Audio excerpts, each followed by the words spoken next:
Everyone, welcome back to Historical Quarrels. I am your host, Tyler Eckhart. Today we're going to be going over the last part of the life of Emperor Caracalla, the Roman emperor who killed his brother 2 weeks ago. Well, not just 2 weeks ago, but, like hundreds of years ago. But we covered 2 weeks ago. We'll be going over his role as sole emperor and his eventual downfall and assassination. It's going to be a shorter episode today. We'll be getting back into the routine after the new year.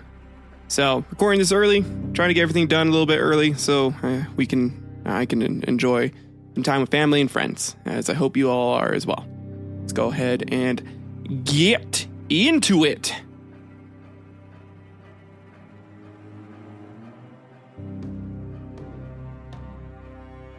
So, to start, a brief recap. Caracalla is part of the Severus dynasty. He was a Roman emperor along with his brother Geta. Him and Geta had a contentious childhood, and they would routinely fight and bicker over a bunch of things. So at the advent of their father's death, they were both Caesar or emperor of the Roman Empire.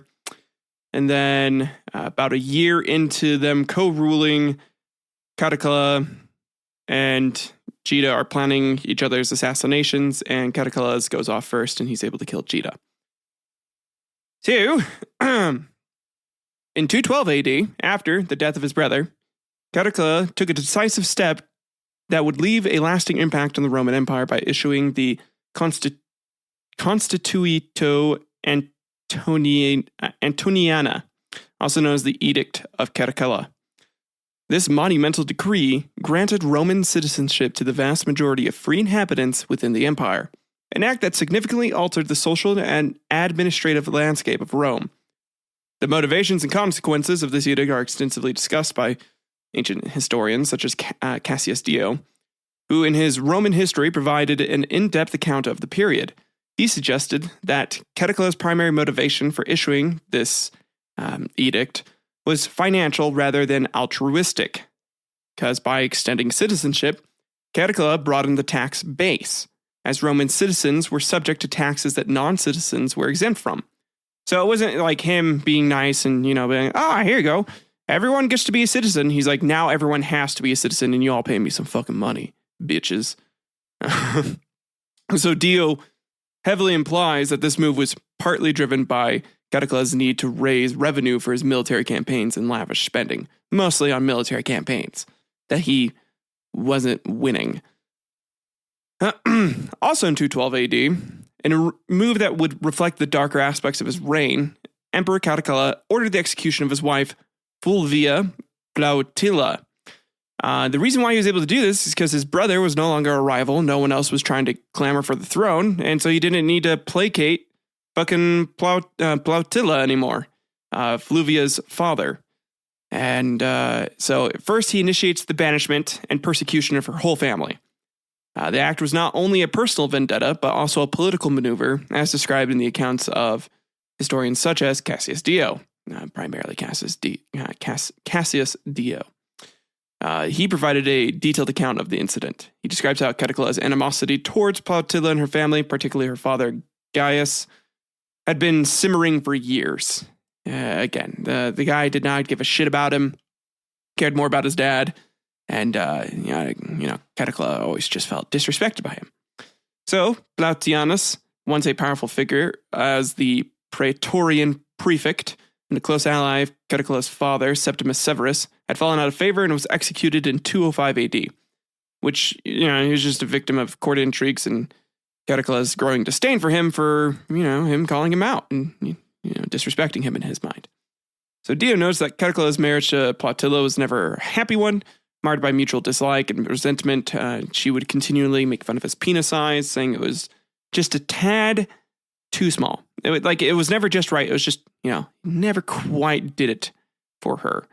And Caracalla resented her for that, and especially after routinely finding a bunch of the gladiators in her chambers and, being forced to watch her finish and climax as he had to sit in the corner and jack off.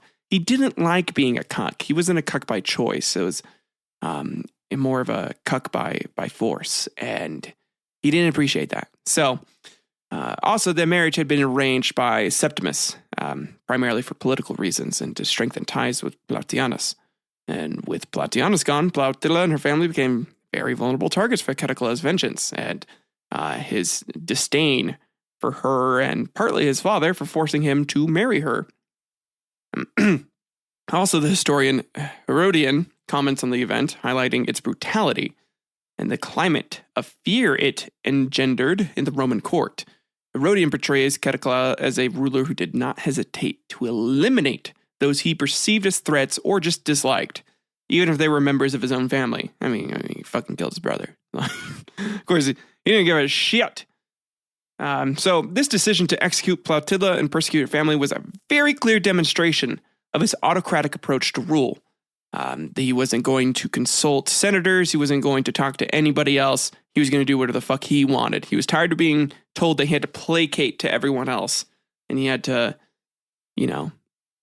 make agreements and make the court happy. He was tired of that. He's like, I'll just kill whoever disagrees with me. And that was by killing his wife and her dad. Yeah.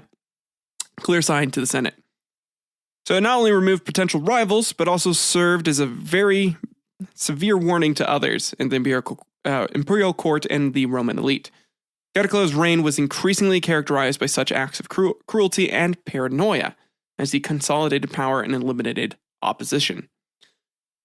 But this was also part of a broader pattern of purges and repressions that marked his rule, his solo rule. These actions contributed to his reputation as a tyrant and unpredictable emperor, which was a legacy that overshadowed other aspects of his reign, particularly his military and his, again, some of the reforms that he made, making everyone a citizen, which is pretty, it's nice, but again, he did it primarily for money. Still, at least they're citizens now and aren't going to be, slaves and treated like shit. Kinda, sorta. Okay, and then next year, in 213 AD, he would Emperor Caracalla embarked on a significant military campaign in Germania, targeting the Alemanni tribe. This campaign was part of his broader military strategy and was indicative of his approach to ruling the Roman Empire through military might and conquest. You gotta flex. You gotta flex on those people and be like, hey, see these guns? You don't fuck with these guns. And that's how you get them to obey you, at least in his mind. Not through treaties or, through making them like you. You beat the shit out of them, or you flex on them and make them scared of you, intimidate them. Bit of an asshole, honestly. Bit of a bully. Cassius Dio describes Caracalla as a ruler who was constantly seeking military glory in the expansion of Rome's frontiers. So the campaign against Alemanni, which was a confederation of Germanic tribes, was a response to their incursions into Roman territories. Caracalla, known for his martial prowess and aggressive military tactics, saw this as an opportunity to demonstrate Rome's strength and his capability as a military commander, and to have no one make fun of him anymore for his little tiny pain. It's not that tiny. It's really average. Not tiny. That is something that he would say. Dio notes that Caracalla personally led the Roman legions into Germania, a region that posed significant challenges due to its dense forests and unfamiliar terrain. Also, it's, you hear some terrifying sounds at night, such as some ancient Germanic shouting rituals. Maybe people trying to transform themselves into bears. It was terrifying.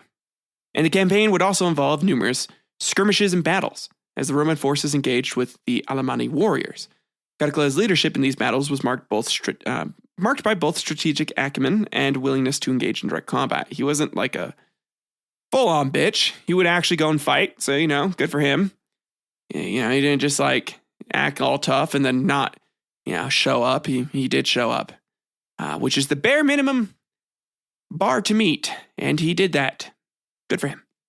Herodian provides a perspective on the impact of this campaign on Caracalla's reputation.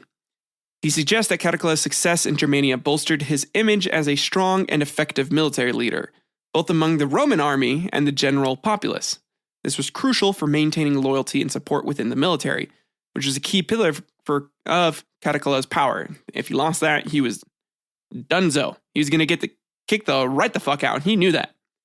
So the campaign against the Alemanni also had broader implications for the Roman Empire, as him growing more loyalty and more support in here did make certain efforts to try and have him removed or court intrigue a little less open, definitely a little less talked about.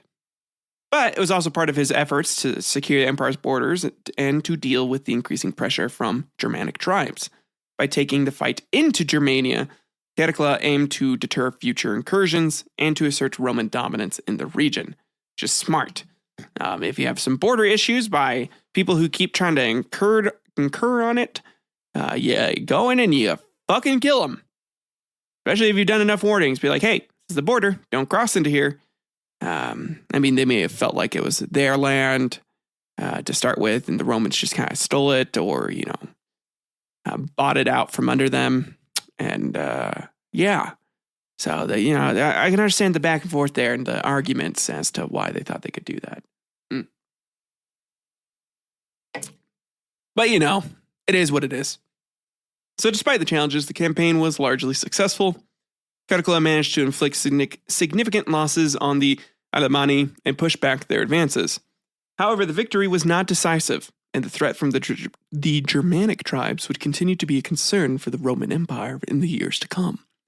I don't know why I'm reading it like this now, but this is my very serious, deep, intellectual voice, so I hope you enjoy it. In summary, the 213 AD military campaign, led by Caracalla against the Alemanni tribe, as chronicled by Cassius Dio and Herodian, was a significant event in his reign. It showcased his approach to imperial rule through military strength and his personal commitment to leading the troops in battle. Oh man, that's a weird voice. Just go with it. Just going with it. The campaign was indicative of the ongoing struggles in the Roman Empire's northern frontier and played a key role in shaping his legacy as a warrior emperor.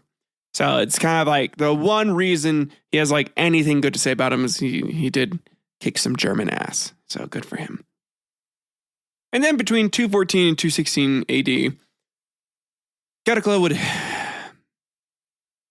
fuck up a little bit. I call this the start of his fuck ups because like he's still winning here. But he would launch a series of military campaigns in the east against the Parthian Empire, and these campaigns, notable for their intensity and the strategic challenges they presented, were aimed at expanding Roman influence in the region and securing key territories. Ancient historians, especially Cassius Dio and Herodian, as we all know, these are the two people that I'm fucking quoted the most. So, and this is where I'm getting most of my information. So, hope you enjoy it. But they offer a lot of detailed narratives of these campaigns.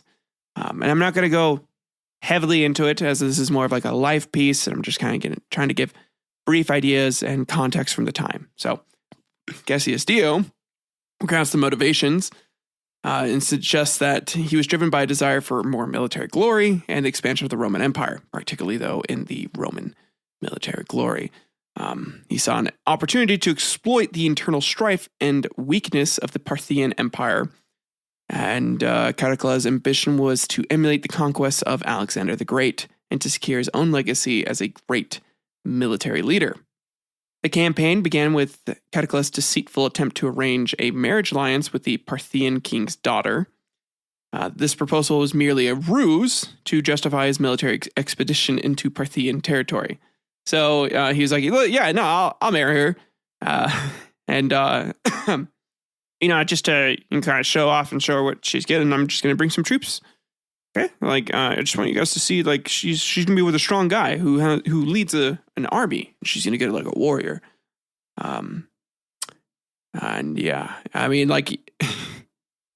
So when the Parthians discovered the deception, it led to heightened tensions and eventually open conflict. So, they did find out. They're like, that is way too many troops just to show off. Like, you could have just brought, your Praetorians and, some honor guard and shit. But, I don't know why you're bringing the fucking ballistas and the The catapults, that's a little weird.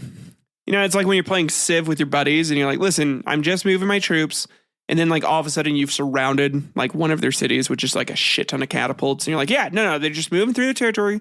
Don't worry about it. You don't need to worry. It's fine. And so, yeah, they saw that and they're like, no, that's not okay. But beginning with this deceitful attempt, it would definitely lead to afterwards. It would be much more heightened tensions and then just straight up open conflict. So, and Herodian focuses on the key battles and the temporary territorial gains made by the Romans during these campaigns. He describes how Caracalla led his troops deep into Parthian territory, engaging in several battles and laying siege to key cities. These military engagements were marked by their ferocity and challenges they posed by the rugged terrain and the resilient Parthian forces, and also the Parthians, having a very good understanding of Roman tactics, traditional Roman weaponry, understanding how to defend against it. So it's a little bit harder than normal for Caracalla, and than it would be against the fucking German tribes who, had no fucking, well, they had an idea, but they still weren't ready for it on the same level. But one of the significant battles was the siege of the Parthian capital Ctesiphon. Caracalla's forces managed to breach the city's defenses and inflicted heavy damage. However, the Roman army was unable to hold the city and eventually retreated, partly due to supply issues and the onset of disease among the troops. God damn it, disease. Shit in your britches. Ruins every single good war that happens. So, too many people poop in their pants. Quite literally. And not even out of fear. Just, you got the tummy rumblies and it fucked them up, man. And Dio notes that while the campaigns resulted in some territorial gains, these were largely temporary. The logistical difficulties of sustaining a prolonged military presence in the region, coupled with the resilient Parthian counterattacks, as they would kind of retreat, and then, strategically retreat, regroup, recover, come in, attack, take over, like, some of the territory back. It was a back and forth game, and it was just very costly, and the Romans weren't going to just conquer the Parthians. So, yeah, it kind of wasn't worth it. It's definitely meant Romans could not maintain their hold on the conquered territories at all. It was kind of pointless. But though not decisive in altering the balance power between Rome and Parthia, it was significant in showcasing Caracalla's approach to foreign policy and military strategy, which is be aggressive, show your dick, slam your dick into your opponent's face, and keep banging away until you either enter a hole or you make one. That's a little dark. But that's what he did. He kept going. He's just a very, very aggressive man. Very angry dude. It was something to prove. Probably because people liked his brother more, and he still, was probably a little terrified of his brother, somehow coming back to life and haunting him or something. I like to imagine that he just like slept with like his eyes wide open, like, oh God, the ghost is haunting me. Oh no. Oh, man, I'm sorry. I'm a little loopy today. I'm being silly. And then in 215 AD, this is a particularly brutal event in which what is definitely going to lead to his downfall. This is when he does the sack of Alexandria in Egypt. This was precipitated by what Caracalla perceived as a personal affront. It stands out as one of the more notorious episodes of his rule. The incident and its aftermath are extensively detailed by historians, especially those who lived at the time. So, according to Cassius Dio, a combination of mockery and perceived disrespect from the people of Alexandria led Caracalla to take drastic action. The Alexandrians, known for their wit and penchant for satire, had apparently made fun of Caracalla's attempts to associate himself with Alexander the Great and mocked his murderous tendencies, particularly the killing of his brother Geta. These jests, although perhaps typical of the city's culture, enraged Caracalla. And the main way it was done is they would put on these almost puppet performances, at least what kind of looked like puppets. It was primarily wool meant to go over, kind of like over the arms and then like put on for bracers. But instead of like cutting out the hole for, like for the whole arm to go in through, they would leave it open, like leave it closed, and they would, use it like a sock puppet essentially.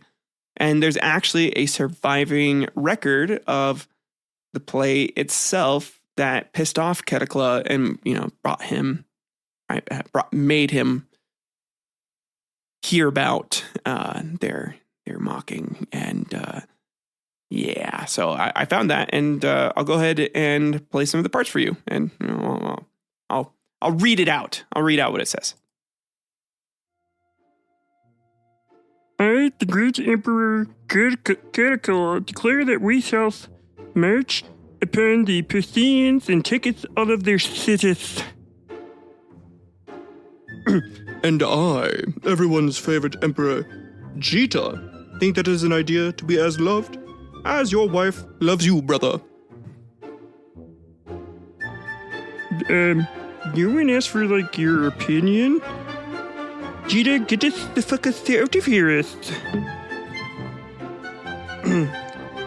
Well, this is also my empire, and I think it's better to make love, not war, with our neighbors, like how your wife prefers to live the gladiators than to see them fight. And I hear this is due to your inability to satisfy her. She does it? To mocketh me, you asshole! Does she? Huh? How dare you? You know I can't help how I pronounce my... Your assist. Come now, brother. Say it with me. She sells seashells down by the seashore.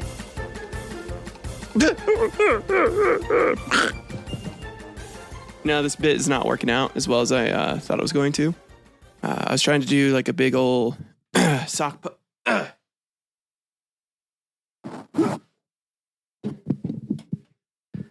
I was going to do like a dumb little sock puppet theater thing. But, you guys get it. It was dumb. It was probably super dumb. And Caracalla hated it. So, yeah. I'm gonna leave it in there. The last bit that I wrote was just the puppet going, oh shit, I actually did it. Oh, fuck. I was defending myself. Everyone totally saw I had to do that, right? Good, now I'm going to go propose to the Parthian princess and take over her kingdom. Just kind of, I don't know. I'm not in a mood to do acting right now.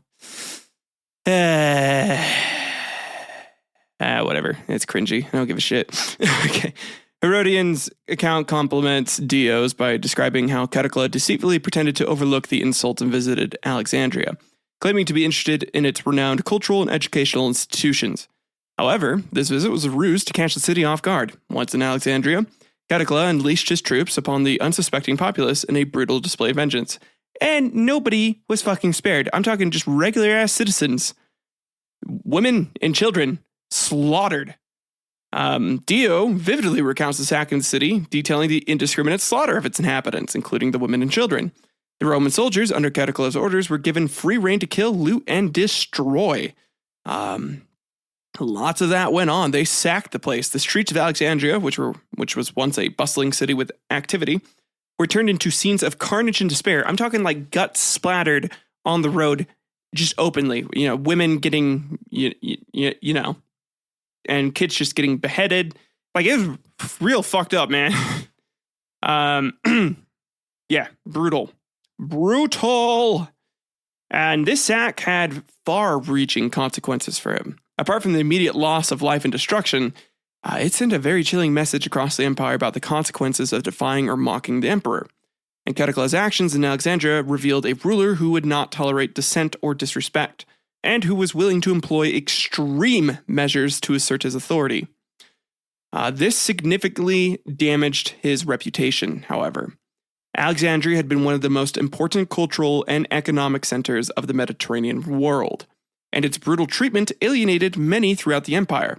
The incident underscored the increasingly tyrannical nature of Caracalla's reign and his reliance on fear and violence to maintain control. And people don't do well with that, typically. They're not okay with having someone who's, good doing that shit.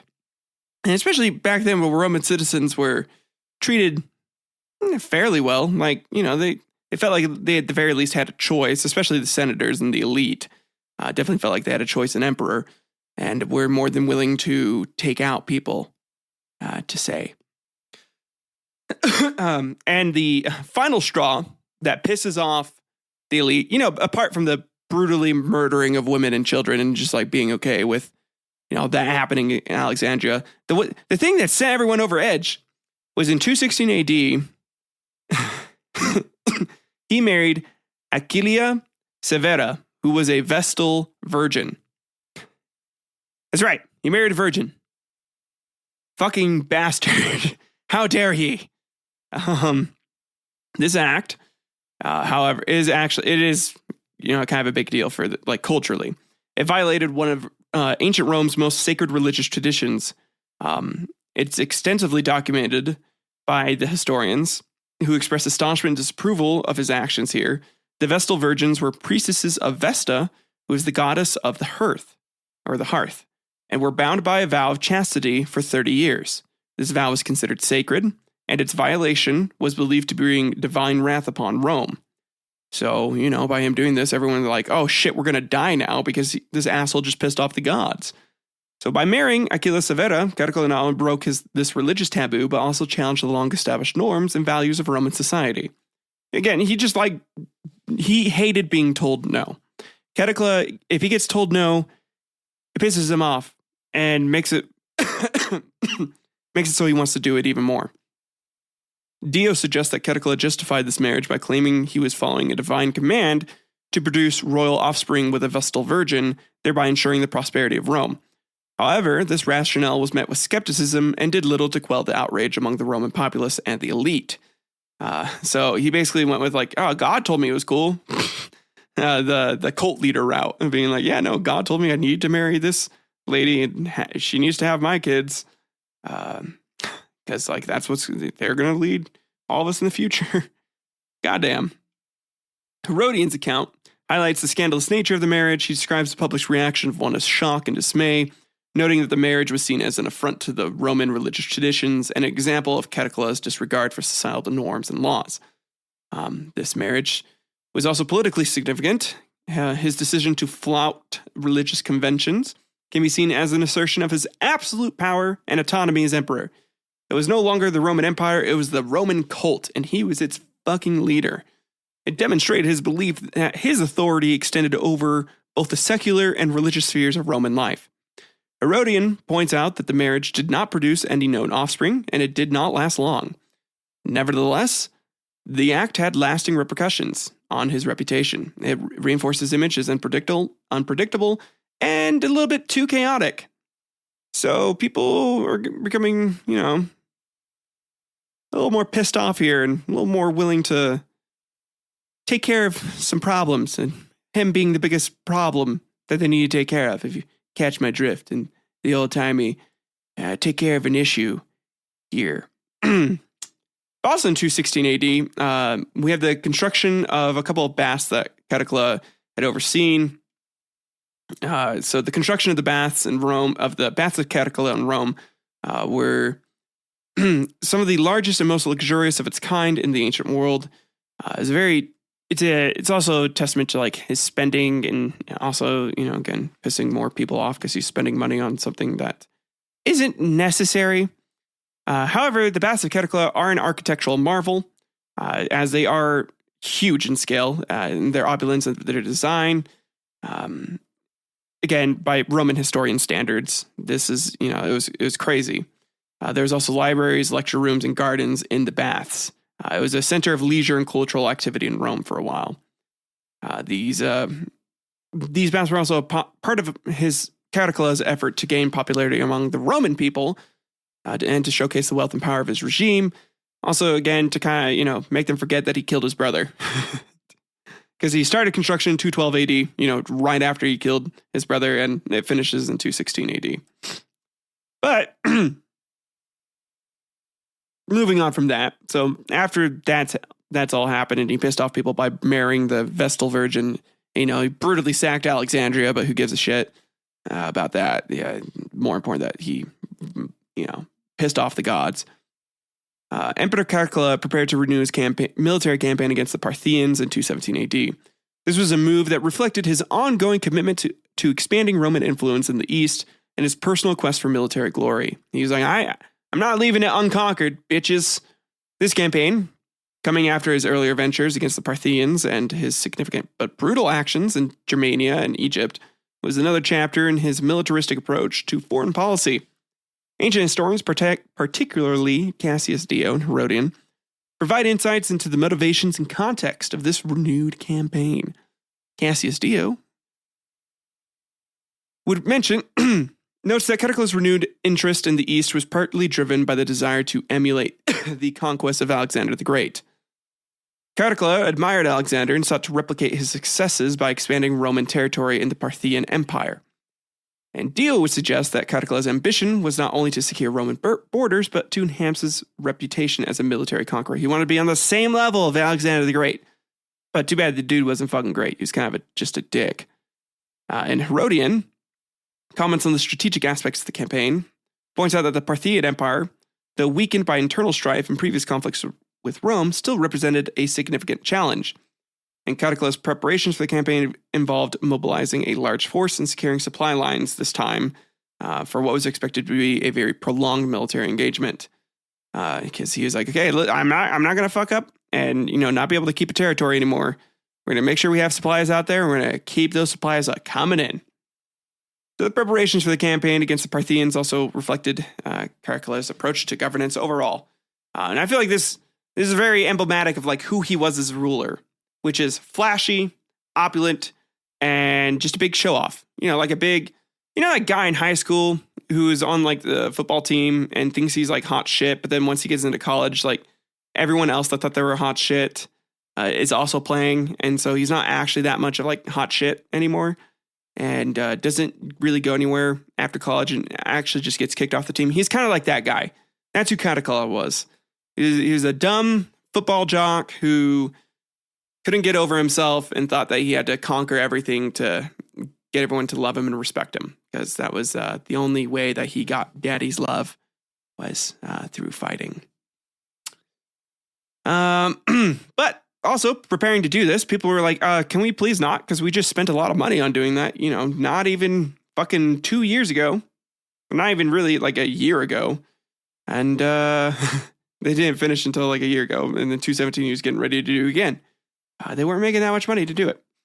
So on April 8th, 217 AD, Emperor Caracalla met a violent end when he was assassinated near Caracalla, a site with its own historical significance due to the famous battle between the Romans and the Parthians in 53 BC. This assassination was orchestrated by his Praetorian prefect, Macrinus, and marked a dramatic and abrupt end to Caracalla's reign. The events leading up to and following the assassination are captured in detail by the historians, some of which were around at the time.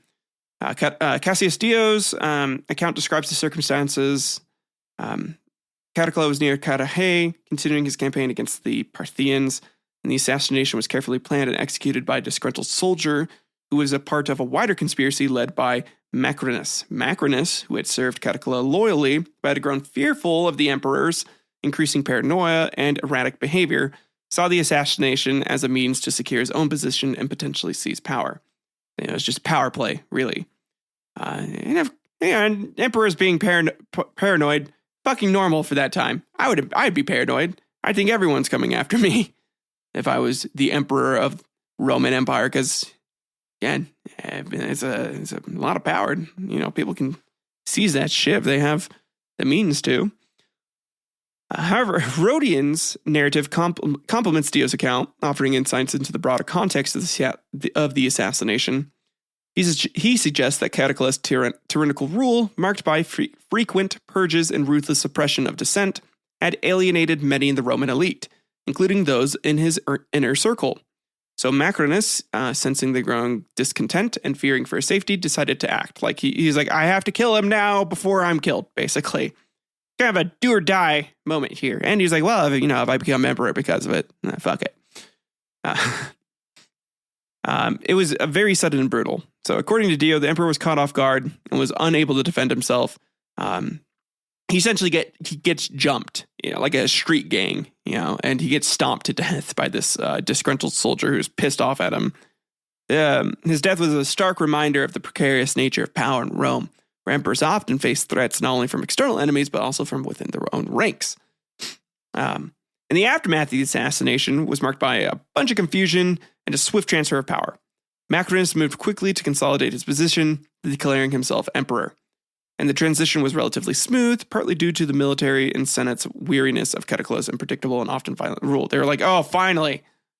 All right, yeah, whoever the fuck wants to be in here, get him in. Sweet. We don't have to worry about this asshole anymore. But this is a big part of Roman history. It really illustrates, again, if you remember from last episode where we're covering Catacala's life, how these emperors would, like Commodus, rise to power, do a bunch of terrible shit, and then get killed for it. Kind of happens continually after Marcus Aurelius. But that marks the end of Catacala's life and marks the end of today's historical quarrel. Thank you for listening.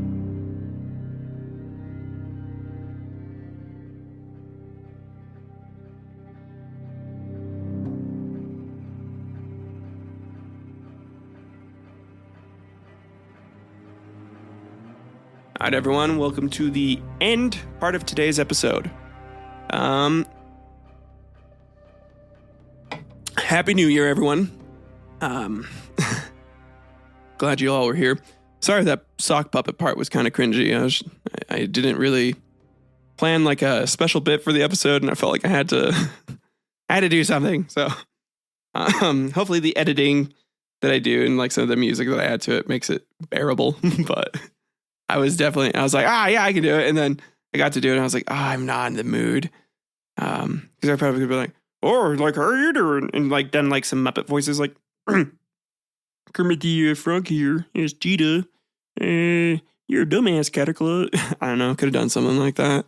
Really like played into it, but I didn't. And I apologize. So if that part was awful for you, that's one part of an episode, not even that big of a part. It's a small bit just to demonstrate the fucking ridiculousness of Catacala getting mad over some joke that some guy made. Could you imagine if the US president decided to go to war with, or like essentially go in and blow up New York because SNL did like a skit on them and it would like just piss them off? That's the equivalent of what happened. You went into like someone who was, or really, their own territory and destroyed it because they made a joke. It's ridiculous, and it's just a big waste of money. The guy was a dumbass overall. And I don't know, it's just impressive to me how awful he was, because he definitely just resonated like fucking jock asshole energy. Like the stereotypical 80s bully who thought they were a hot shit, and if anybody said like one little thing about them, they would like respond just with violence because they, can't use words. They can't use big boy thinking caps here. I don't know, it's just interesting. Again, Happy New Year. Hope you guys are having a good one. Hope your resolutions are going good.